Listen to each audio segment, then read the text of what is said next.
So hello Jai Hind everyone, welcome to only P Y Qs YouTube channel. So जैसा कि आप जानते हो कि अपने चैनल पर हम रगड़ा सीरीज़ को कवर कर रहे हैं एंड ये सीरीज़ का 5th वीडियो है and we are covering geography. As you know, class हमारी चल रही है 6th। सो एक second just. So class 6th का हमने chapter 1, chapter 2, chapter 3 and chapter 4 already covered है और इस वीडियो में हम चैप्टर 5th को कवर करने वाले हैं। ठीक है, सो इस वीडियो में वी विल सी कि यूपीएससी ने पीवाईक्यूज कैसे फॉर्म करे हैं, क्वेश्चन फ्रेमिंग कैसे हुई है और साथ के साथ आगे इन फ्यूचर यूपीएससी यहाँ से कैसे क्वेश्चंस को कवर कर सकती है। ठीक है, तो उसकी हम यहाँ पे प्रिडिक्शन करेंगे और साथ के साथ एनसीईआरटीज को कैसे रीड करना है ना, ये यार एक स्किल्स होती है, how to read NCERT and where to read and what to skip. So how to read NCERT is an art. ये स्किल होती है जो एक हर एस्पिरेंट में डेवलप होनी चाहिए, है ना। और जैसा कि आप जानते हो कि मैं आपको प्रेफर करता हूँ कि आप एनसीईआरटी के नोट्स ना ही बनाओ तो आपके लिए बेनिफिशियल रहेगा। ठीक है, तो आपको एनसीईआरटी के नोट्स को नहीं बनाना, क्योंकि यू आर एन एस्पिरेंट और एक एस्पिरेंट एनसीईआरटी के नोट्स नहीं बनाता, क्योंकि उसके लिए एनसीईआरटी खुद में एक नोट्स है। NCERT is not a book for you guys. तो इस बात को यार बार बार मैं बोलूंगा, है ना, क्योंकि जो चीज़ बार बार बोली जाएगी तब जाके आप उस चीज़ को एक्सेप्ट करोगे। So this is true, NCERT is not a book for you.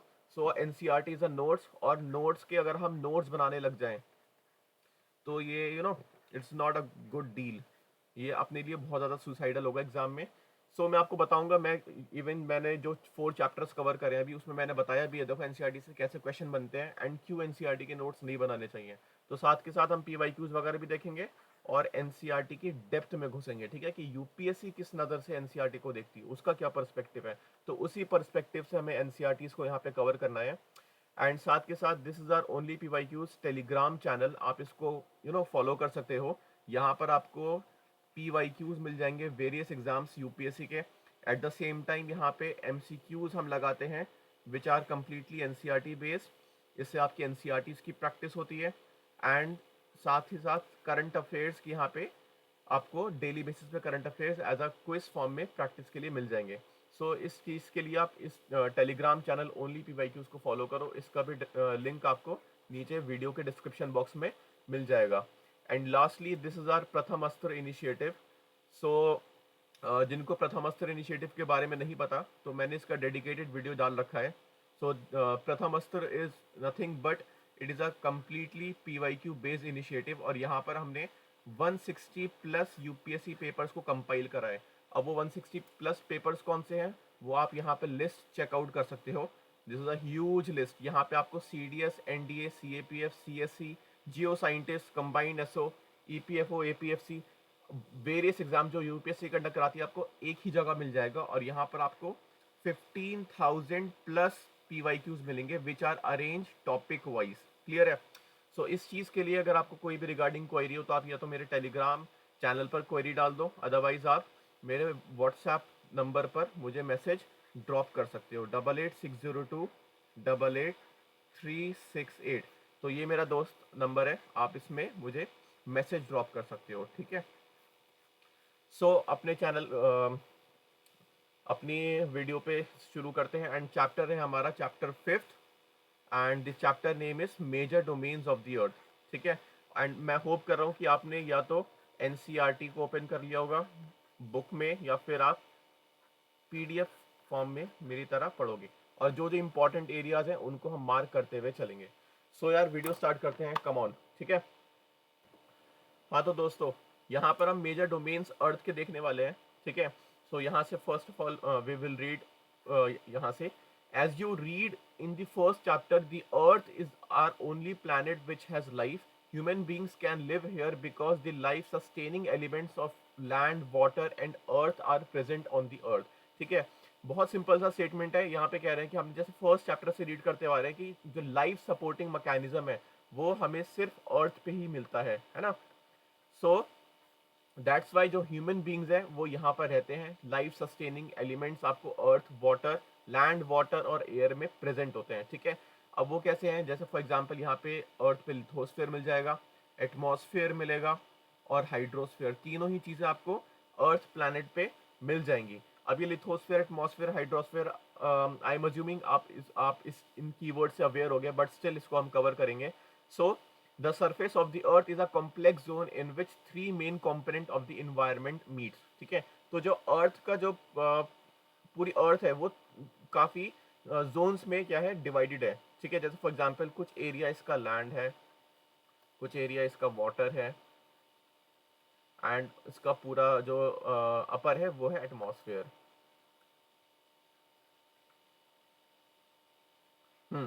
सो अब यहाँ पर लिथोस्फेयर किसको बोलते हैं, ठीक है। तो लिथोस्फेयर को जाने से पहले यहाँ पे वर्ड ओरिजिन के बारे में देखते हैं। In the Greek language litho का मतलब होता है स्टोन, ठीक है, और एटमॉस्फेयर का मतलब होता है वेपर, और हुडोर मीन्स वाटर, ठीक है, हुडोर से आया हाइड्रो। सो ये वर्ड से ही पता चल रहा है। तो लिथोस्फेयर क्या है, ये सॉलिड पोर्शन होता है अर्थ का, ठीक है। What is lithosphere, it is a solid portion, clear है, जहाँ पे हम रहते हैं। So this is lithosphere. अब नेक्स्ट है द गैसियस लेयर, जो गैसियस लेयर होती है उसको हम बोलते हैं एटमॉस्फेयर, ठीक है।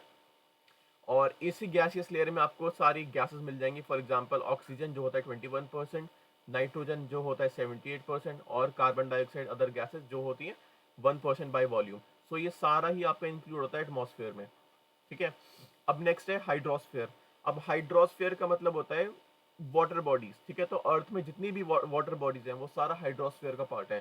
So water covers a very big area of the earth surface and this area is called hydrosphere, ठीक है। सो वी नो कि मोर देन 75% जो अर्थ है उसका अर्थ सरफेस है वो वाटर से कवर्ड है। सो ये पूरा वाटर सरफेस क्या है, हाइड्रोस्फेयर में आता है। So the hydrosphere comprises water in all its form, ठीक है। तो अर्थ में जिस भी फॉर्म में पानी है, जैसे फॉर एग्जांपल वो आइस की फॉर्म में हो, वो वाटर की फॉर्म में हो, या फिर वाटर वेपर की फॉर्म में हो, ये तीनों ही आपका हाइड्रोस्फेयर में आते हैं, ठीक है। सो दिस इज समथिंग जो आपको नोट करना चाहिए, ठीक है। तो लास्ट चीज आपको याद रखनी है, जो water in all its form, ठीक है, सारी ही form, be it ice, be it water और बी इट वाटर वेपर, तो सारा ही फॉर्म होता है हाइड्रोस्फेयर का, ठीक है। अब नेक्स्ट है बायोस्फेयर क्या होता है। तो देखो यार, बायोस्फेयर क्या होता है, ये नैरो जोन होता है। सबसे पहले आपके इस कीवर्ड को याद रखना है, नैरो जोन, क्लियर है। अब देखो फिर से again I am telling you कि एनसीईआरटी में कुछ होते हैं स्पेसिफिक कीवर्ड्स, स्पेसिफिक कीवर्ड्स होते हैं। अब ये कीवर्ड्स कौन से होते हैं, फॉर एग्जांपल कहीं लिखा हुआ है ओनली, कहीं लिखा हुआ है ऑल, है ना, कहीं लिखा होता है for example none, for example except. अब ये कीवर्ड्स अगर किसी स्टेटमेंट में आ जाता है ना, तो स्टेटमेंट बहुत ज़्यादा स्पेसिफिक हो जाती है, एंड एग्जाम में हमें बहुत ज़्यादा डिलेमा हो जाता है कि ये स्टेटमेंट करेक्ट है या इनकरेक्ट है। एंड मोस्टली ऐसी स्टेटमेंट्स एक टाइम पे क्या होती थी, एलिमिनेट कर दिया करते थे। फॉर एग्जांपल यूपीएससी ने अगर किसी स्टेटमेंट में ओनली लिखा हुआ है या फिर एक्सेप्ट लिखा हुआ है, ऑल, ये सब हम उसको इजीली एलिमिनेट कर दिया करते थे। लेकिन अब यूपीएससी क्या कर रहा है, इन्हीं स्पेसिफिक कीवर्ड्स को एज अ वेपन यूज कर रहे हैं अगेंस्ट अस, ठीक है, और हमें एग्जाम में ब्लफ करता है। सो इस चीज़ से हमें अवेयर रहना है। तो एनसीईआरटी में ऐसे कोई भी स्पेसिफिक कीवर्ड आपको दिखे तो आपको उसको मार्क करना है अच्छे से। तो बायोस्फीयर में ये नैरो जोन होता है जहाँ पे हमें लैंड, वाटर, एयर आपस में एक साथ मिलते हैं, ठीक है। तो व्हाट इज बायोस्फीयर, जहाँ पे आपको लिथोस्फीयर, एटमॉस्फेयर और हाइड्रोस्फीयर तीनों जब एक ही जगह मिल जाएगा, जब ये तीनों ऑल इन वन प्लेस, जब ये तीनों आपको एक ही जगह मिल जाएगा तो उस एरिया को हम बोलेंगे बायोस्फीयर, ठीक है। अब यहीं पर बायोस्फीयर से यूपीएससी ने कैसे क्वेश्चन पूछा है, सिंपल देखते हैं यहाँ पे। Which of the following is known as the life supporting zone of the earth, ठीक है। तो लाइफ सपोर्टिंग जोन किसको बोलते हैं, वो होता है हमारा बायोस्फीयर, ठीक है, नॉट इकोसिस्टम, इकोसिस्टम वो नहीं होता, ठीक है। तो एटमॉस्फेयर बायोस्फीयर का पार्ट है, ठीक है। तो खाली atmosphere is not a life supporting zone, so it is biosphere, जिसमें आपको हाइड्रोस्फेयर, जिसमें आपको लिथोस्फेयर और जिसमें आपको एटमॉस्फेयर, ठीक है, ये तीनों मिलेगा तो वो आपका बायोस्फीयर बन जाता है। क्लियर है? So now move let's move to the next part. अब यहाँ पर हमें पढ़ना है लिथोस्फेयर के बारे में, ठीक है। सो व्हाट इज लिथोस्फेयर, बता चुका हूँ कि जो अर्थ का सॉलिड पोर्शन होता है उसको हम लिथोस्फेयर बोलते हैं। So it comprises the rock of the earth crust and the thin layer of the soil that contains nutrient element which sustain organism, ठीक है। तो जो भी रॉक सरफेस है, ठीक है, और जिसको हम कॉन्टिनेंट और ओशन बेसिन बोलते हैं, ये सारा ही किसका पार्ट है, ये सारा लिथोस्फेयर का पार्ट है। सो लिथोस्फेयर को आप ब्रॉडली दो चीज़ों में डिवाइड कर सकते हो। तो एक बनता है आपका कॉन्टिनेंट्स और एक बनता है आपका ओशियन बेसिन, ठीक है। सो व्हाट इज कॉन्टिनेंट, ये लार्ज लैंड मास होता है, ठीक है, सिंपल सी बात है। एंड ओशियन बेसिन क्या होता है, ये ह्यूज वाटर बॉडीज होती हैं। अब नेक्स्ट है, अब एक चीज आपको नोट करने की, यहाँ पे देखो ऑल लिखा हुआ है, ठीक है। अब यूपीएससी इसको क्या करेगा, ऑल को हटा के यहाँ पे लिख देगा सम, है ना। तो यहाँ पे आप कंफ्यूज हो सकते हो कि हो सकता है कि कुछ ओशियन आपस में कनेक्टेड हो और कुछ क्या हो, इंटरकनेक्टेड ना हो, लेकिन ऐसा नहीं है। सारे ही ओशियन जितने भी वर्ल्ड में सब आपस में इंटरकनेक्टेड हैं, ठीक है, विद वन अनदर।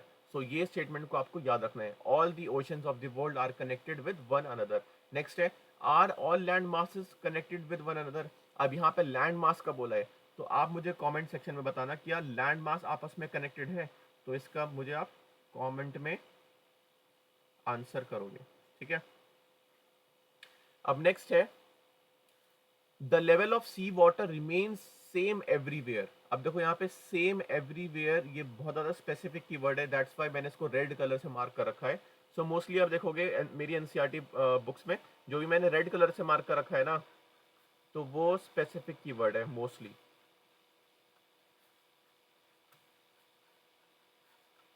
और मैं उसको रेड कलर से इसलिए करता हूँ ताकि मैं उस पर ज़्यादा टेंशन दे सकूँ। So the level of sea water remains same everywhere, ये आपको याद रखनी है, ठीक है। सी वाटर का जो लेवल होता है वो हर जगह सेम होता है। और जो एलिवेशन ऑफ लैंड होता है, जिसको हम सी लेवल से मेजर करते हैं, उसको हम स्टार्टिंग में 0 लेते हैं, ठीक है, ना कि 1। 1 से स्टार्ट नहीं होता, ये स्टार्ट होता है फ्रॉम 0। ये दोनों बात आपको याद रखनी है, मार्क कर लो आप इसको। सो अब नेक्स्ट है, अब नेक्स्ट पेज में आप देखोगे यहाँ पे एक मैप दे रखा है, ठीक है। एंड मोस्टली इस कॉन्टिनेंट इस वर्ल्ड मैप को बच्चों ने क्या करा होगा, इग्नोर करा होगा। लेकिन यहाँ पे ये इग्नोर नहीं करना है, क्यों, क्योंकि यहाँ पे हमें कुछ इन्फॉर्मेशन दे रखे हैं, जैसे फॉर एग्जांपल रॉकी माउंटेन्स, ठीक है, अपैलेंचियन माउंटेन्स, नेक्स्ट है एंडिस माउंटेन्स, है ना, नेक्स्ट है अमेजन रिवर, नेक्स्ट इसके बाद है एटलस माउंटेन। ये तो चलो बहुत इजी है, काफ़ी बंदों को पता है कि अपैलेंचियन और रॉकी माउंटेन्स नॉर्थ अमेरिका में है, बट आपको इसकी लोकेशन याद रखनी है। रॉकी माउंटेन्स पड़ता है वेस्ट में और अपैलेंचियन पड़ता है ईस्ट में ऑफ नॉर्थ अमेरिका। क्लियर है? नेक्स्ट है साउथ अमेरिका के आप नॉर्थ में, सॉरी, ये वेस्ट में आप देखोगे, ठीक है, फ्रॉम नॉर्थ टू साउथ, ये पूरी यहाँ पे एक रेंज जा रही है जिसको हम बोलते हैं एंडेस माउंटेन। तो Andes mountain in south Africa, south America, sorry. अब नेक्स्ट है अफ्रीका की अगर बात करें तो अफ्रीका में नॉर्थ पर है एटलस माउंटेन और साउथ में आपको मिलेगा ड्रेकेंस माउंटेन, ठीक है, ड्रेकेंसबर्ग माउंटेन, ये अफ्रीका की लोकेशन है माउंटेन्स की। और यूरोप की बात करें तो एल्प्स मिलता है, ठीक है। नेक्स्ट है एशिया और यूरोप को ओरल माउंटेन सेपरेट करता है, ये हमने प्रीवियस चैप्टर में भी देखा था, है ना। Ural mountain separate Europe and Asia and Himalayas we know, ठीक है, अपने इंडिया के नॉर्थ में पड़ता है। और ऑस्ट्रेलिया की बात करें तो यहाँ पर है ग्रेट डिवीजन, ठीक है, ग्रेट डिवीजन रेंज कहाँ पर है, दिस इज इन ऑस्ट्रेलिया। और यहाँ पे ग्रेट सैंडी डेजर्ट भी है, इसका भी लोकेशन है ऑस्ट्रेलिया। अब आपको क्या कर लेना है, आपको इस तरह से छोटे से नोट्स बनाने हैं, ठीक है। जैसे फॉर एग्जांपल रॉकी माउंटेन्स कहाँ पे, नॉर्थ अमेरिका में, Appalachian mountain North America, Andes, एक second, Rockies North America, Appalachian North America, Andes South America, Alps Europe, Atlas Africa. Africa में भी कहाँ पर, ये है अफ्रीका के नॉर्थ में, है ना। ड्रेकेंसबर्ग, ये भी अफ्रीका, लेकिन अफ्रीका के कहाँ पे, साउथ में। Great division range Australia, great sandy desert Australia and Ural mountain Russia, है ना। और ये क्या करता है, यूरोप और एशिया को सेपरेट करता है, ओरल माउंटेन। अब इसके साथ के साथ आपको ना ये क्रोनोलॉजी भी याद होनी चाहिए। मुझे लगा कि यहाँ से ऐसा क्वेश्चन भी बन सकता है, तो वो मैंने ऐसा अपने नोट फॉर्म में लिख लिया। अब यहाँ पे तो क्या लिखा है, ocean according to their size.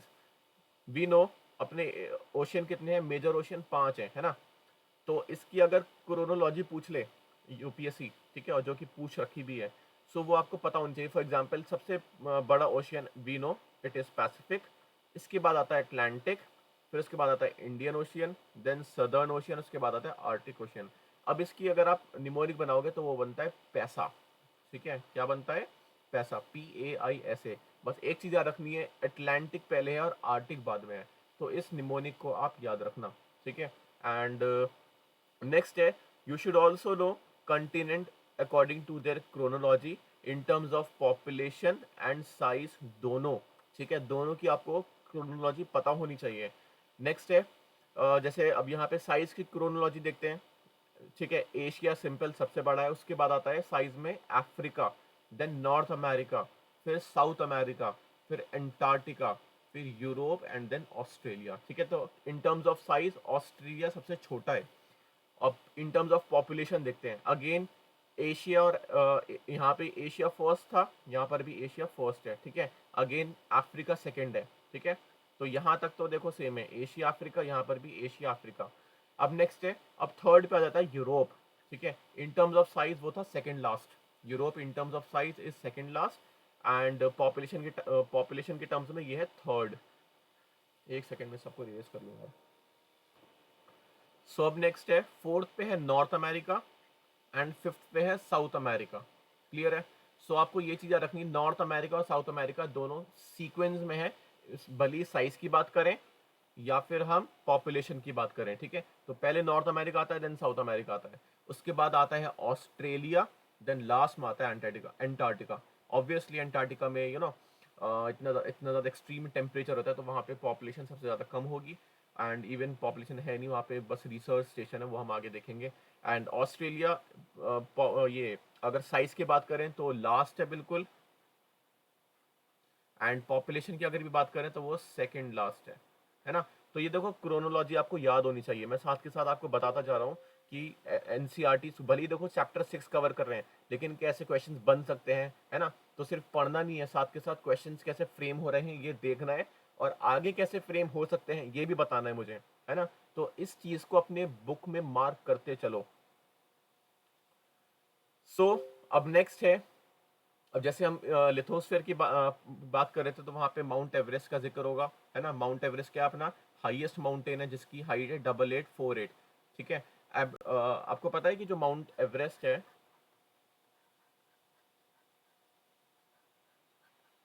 ठीक है, इसकी हाइट ईयर मतलब इसकी हाइट स्टैटिक नहीं है, मतलब ये माउंट एवरेस्ट की जो हाइट है ना वो इंक्रीज होती है कुछ सालों में, कुछ पॉइंट इंचेस बढ़ जाती है। तो आपको मुझे कमेंट सेक्शन में बताना है कि अब इसकी करंट हाइट कितनी है, ठीक है, बिल्कुल एग्जैक्ट बताना डेसिमल में। तो वो चीज़ आप मुझे कमेंट सेक्शन में बताओ। अब नेक्स्ट है, अब यहाँ पे मरियाना ट्रेंच के बारे में गिवन है कि जो ग्रेटेस्ट डेप्थ है अपनी अर्थ का, वो कितना है, 11,022 metre is recorded at Mariana trench, और जो कहाँ पर है, पैसिफिक ओशियन में है, ठीक है। तो मरियाना ट्रेंच की डेप्थ आपको पता होनी चाहिए, वो है 11,022, एंड माउंट एवरेस्ट की कितनी है, 8,848, ठीक है, 8,848 मीटर। सो अब ये तो इजी हो गया। अब नेक्स्ट मरियाना ट्रेंच से क्वेश्चंस कैसे पूछे हैं यूपीएससी ने, आप ये देखो। सो सबसे पहले क्वेश्चन ये देखते हैं, ये वाला देखो सबसे पहले, which of the following is considered as the deepest point. यहाँ पे सिंपल पूछा है कि डीपेस्ट पॉइंट कौन सा है, तो Tonga trench, Mariana trench, Philippine trench, Kermadec trench trench, है ना।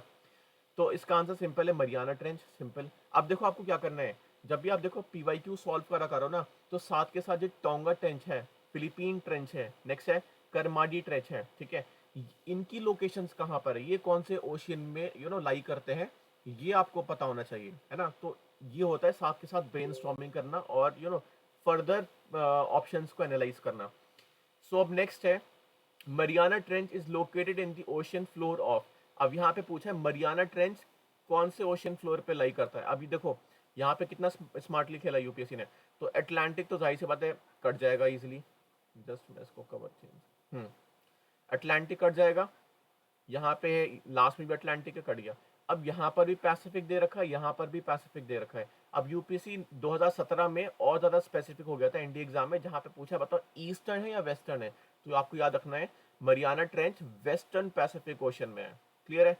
अब यही सेम मैं आपको दिखाऊंगा एक और क्वेश्चन।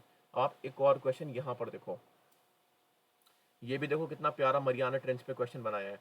एंड इवन ये क्वेश्चन नहीं है, ये यूपीएससी के नोट्स हैं जो यूपीएससी ने आपको पीवाईक्यूज के फॉर्म में दे दिए हैं। ठीक है, तो पीवाईक्यूज को याद रखा करो, पीवाईक्यूज ना आपके नोट्स बन जाते हैं। पीवाईक्यूज एग्जाम होने के बाद फिर वो आपके नोट्स हैं। अब नोट्स कैसे हैं देखो मैं आपको बताता हूँ। अब यहाँ पे मरियाना ट्रेंच के बारे में बोल रहा है क्वेश्चन में ही कि ये डीपेस्ट पार्ट है ओशियन का। क्लियर है। अब नेक्स्ट है बोल रहा है कि बताओ कौन सी स्टेटमेंट इसमें सही नहीं है, नॉट करेक्ट। क्लियर है। तो मतलब इसमें 3 स्टेटमेंट ऐसी होंगी जो बिल्कुल करेक्ट होंगी। तो वो 3 स्टेटमेंट कौन सी है देखो। फर्स्ट ऑफ ऑल जो ए स्टेटमेंट है ना, ये गलत है। गलत क्यों है? यहाँ पे लिखा हुआ है it is located in the western Pacific ocean. ये वेस्टर्न तो ठीक लिखा हुआ है, लेकिन यहाँ पे जो लिखा है ना वेस्ट ऑफ मरियाना आइलैंड, ये गलत लिखा हुआ है। यहाँ पे वेस्ट नहीं होगा, यहाँ पे होना चाहिए था ईस्ट। तो अब आपको ये अपना मरियाना ट्रेंच, जहाँ पे ये अब ये चैप्टर पढ़ रहे हैं, यहाँ पर आप मरियाना ट्रेंच के पॉइंटर फॉर्म बनाओ। ठीक है, यहाँ पर आप पॉइंट्स बनाओ और वो पॉइंट्स यहाँ पर आप ये सब लिखो कि ये west east of the Mariana island में लोकेट करता है, वेस्टर्न पैसिफिक ओशन में है। ऑल्सो अब ये जो 3 स्टेटमेंट है ये करेक्ट स्टेटमेंट है, क्योंकि अपनी एक तो गलत है ना, तो वो हमारा आंसर हो गया। बाकी B C D is our correct statement. तो ये करेक्ट स्टेटमेंट को अब हमें इग्नोर नहीं करना है, ये हमारे नोट्स बन गए हैं। समझ रहे हो? तो यूपीएससी के स्टेटमेंट हमारे हमने अपने नोट्स में ऐड करनी है अगर वो एनसीईआरटी के बाहर है। अगर ये एनसीईआरटी में मेंशन नहीं है तो आप इसको नोट करो आप एनसीईआरटी को फर्दर इम्प्रोवाइज करो। तो लोग बोलते हैं ना कि ओल्ड एनसीईआरटी पढ़नी है, न्यू एनसीईआरटी पढ़नी है, भाई कोई सी भी उठा लो, लेकिन एट द सेम टाइम अपनी एनसीईआरटी को अपने अकॉर्डिंग एग्जाम की डिमांड के अकॉर्डिंग मोल्ड करो, है ना। वो कैसे मोल्ड होगा? पीवाईक्यूज से अपनी एनसीईआरटी को इनरिच करो, है ना। सो अब यहाँ पे बी स्टेटमेंट क्या है? The trench was first sounded during the challenger expedition. Challenger deep है पॉइंट, तो उस पे एक्सपेडिशन हुआ था 1875 पे, तब ये मरियाना ट्रेंच के बारे में पता चला था। क्लियर है। नेक्स्ट है C point, the trench is about 2550 kilometre along an average depth of only 69 kilometre. देखो यहाँ पे भले ही ओनली लिखा हुआ है, बट ये स्टेटमेंट करेक्ट है। ठीक है, तो इसको अपने नोट्स में ऐड कर लो, और जो डी स्टेटमेंट है इसको भी आप अपने नोट्स में ऐड कर लीजिए। So this is all about. अब हमने पढ़ना है कॉन्टिनेंट्स के बारे में। जस्ट मैं इन सबको इरेज कर दूं। सो देखो अब हमें कॉन्टिनेंट्स के बारे में पढ़ना है। क्लियर है। तो कॉन्टिनेंट्स की कुछ इन्फॉर्मेशन दे रखी है, जैसे 7 कॉन्टिनेंट्स है, तो नीचे हम 7 कॉन्टिनेंट्स के बारे में पढ़ेंगे। लेकिन इसको पढ़ने से पहले अभी हमने डू यू नो को देखना है। क्लियर है। अब डू यू नो में यहाँ पे 3-4 नाम दे रखे हैं। एक दे रखा है एडमंड हिलारी, तेंजिंग नोर्गे शेरपा, जुंको तेबी, और एक दे रखा है नाम बेचेंद्री पाल। अभी कौन लोग हैं? अब यूपीएससी पूछ लेगा, है ना, दे रखा है तो एडमंड हिलारी जो कि न्यूजीलैंड से हैं, ये भी आपको मार्क करना है। ठीक है, यूपीएससी हो सकता है इसको इनकी नेशनैलिटी को चेंज कर दे, यहाँ पे न्यूजीलैंड को हटा के किसी भी XYZ कंट्री से लेकर आपको ब्लफ कर सकता है। नेक्स्ट है तेंजिंग नोर्गे शेरपा, ये इंडिया से है ना कि नेपाल से। ठीक है, तो दोनों की आपको किन कंट्री से बिलोंग करते हैं ये याद रखना है। वर दी फर्स्ट मैन, ये पहले लोग थे जिन्होंने क्लाइम करा था किसको? माउंट एवरेस्ट की पीक को। कब? 1953 में। एग्जैक्ट डेट याद रखने की जरूरत नहीं है, अगर आपको याद हो जाए तो वेल एंड गुड, लेकिन आपको इनकी कंट्री, किस कंट्री से बिलोंग करते हैं, ये बहुत इंपॉर्टेंट है, और इनका नाम भी। नेक्स्ट है जुंको तेबी, ये जापान की फर्स्ट वुमेन है जिन्होंने ये माउंट एवरेस्ट समिट को कंप्लीट करा था 1975। ठीक है, ये इनका था 1953 और इनका है 1975। किसका? जुंको तेबी का। नेक्स्ट है फर्स्ट इंडियन वुमेन, जो फर्स्ट इंडियन वुमेन थी उन्होंने 1984 में करा था। ठीक है, और इनका नाम था बेचेंद्री पाल। क्लियर है। तो इन 4 लेजेंड्स के आपको नाम पता होने चाहिए। क्लियर है, और वो किस कंट्री से बिलोंग करते हैं। ठीक है, उनकी country name, eight the same time year, किस ईयर में उन्होंने अपने समिट को कंप्लीट करा था। ठीक है।